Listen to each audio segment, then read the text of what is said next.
welcome to ERi-TV, dear viewers. This is English news broadcast for this hour with me, Bersabet Takhla. Coming up are the major headlines for today. Seminars on empowering women conducted in Eritrea. Public participation in development programs in Hagga's subzone. Fighting in southern Syria following bombing kills 17 people. And South Korea successfully launched its second military spy satellite. On your domestic reports, seminars aimed at strengthening women's organizational capacity and contribution in development programs was convened in Eritrea subzone. The seminars were conducted by Ms. Naita Forki, head of the National Union of Eritrean Women branch in the subzone, to women in the administrative areas of Hadamu, Hainaba, Una Abur, as well as to government employees in the subzone.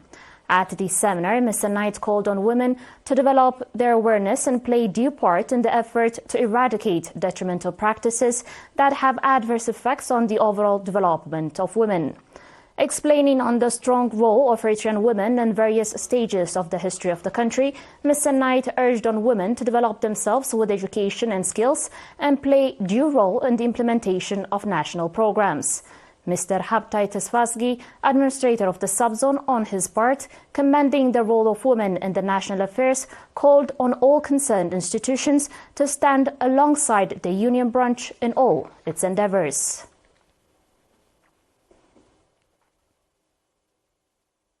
The residents of Hagga's subzone are conducting commendable popular campaigns and development programs. Accordingly, 12-kilometer-long dirt road connecting the administrative area of Ashara with Ad-Dahare administrative area that has been damaged due to flooding and was difficult for vehicles has been renovated by the popular campaign. Residents of the administrative areas of Shebekh, Ad-Dahare, Ad-Umar and Mansoura have become beneficiaries. In the same vein, residents of 6 villages in the subzone are conducting commendable water and soil conservation activities, including construction of terraces and water diversion schemes. Mr. Simon Takhasta, coordinator of the program, commending the strong participation of the residents, called for reinforced effort until the completion of the program. In related news, residents of Gollis subzone are conducting extensive water and soil conservation activity with a view to redress the environment and boost agricultural production. The popular campaign includes construction of terraces and water diversion schemes at agricultural land and preparation of land for cultivation for the coming rainy season.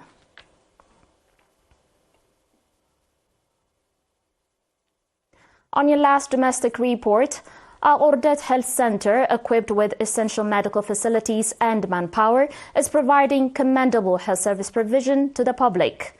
Nurse Baby Asfaha, head of the health center, indicated that the health center is conducting vaccination program up to the remote areas of the subzone and pre- and postnatal treatment, and that the supply of medical equipment put in place from time to time, coupled with assignment of health practitioners, is significantly contributing to the commendable health service provision. Mr. Abdu Hajjaj and pharmacist Henok Emanuel, noted the positive shift in public health awareness, attributing it to the ongoing education initiatives that have bolstered health service effectiveness. The community expressed gratitude for the exceptional care received and pledged support for the center's enduring success. Dear viewers, do stay tuned for your international reports and more after the short break.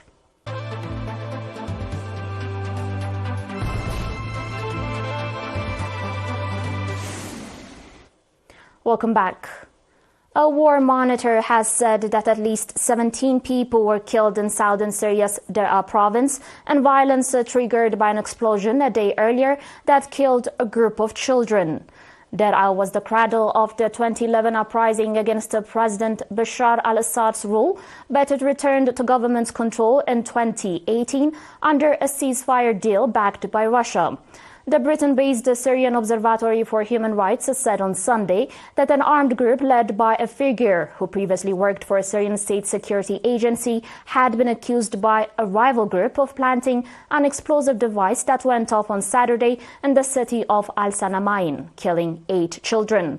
According to a report, the battle left 17 dead, among them a former ISIS member, 12 fighters and a civilian killed by a stray bullet. On today's final report, South Korea has successfully launched its second military reconnaissance satellite, days after North Korea reiterated its intention to launch multiple spy satellites this year. The satellite entered orbit after its launch on a SpaceX Falcon 9 rocket from the John F. Kennedy Space Center in Florida, the United States, on Sunday. Seoul's military said in a statement that its independent intelligence, surveillance and reconnaissance capabilities have been further strengthened by the successful launch. The Falcon 9 rocket was launched at 23:17 GMT, and the satellite successfully separated from the launch vehicle 45 minutes later and entered its targeted orbit. This is according to the statement. Dear viewers, you're still watching us on ERi-TV, and now a very quick recap of the major headlines. Seminars on empowering women conducted in Eritrea. Public participation in development programs in Haggaz subzone.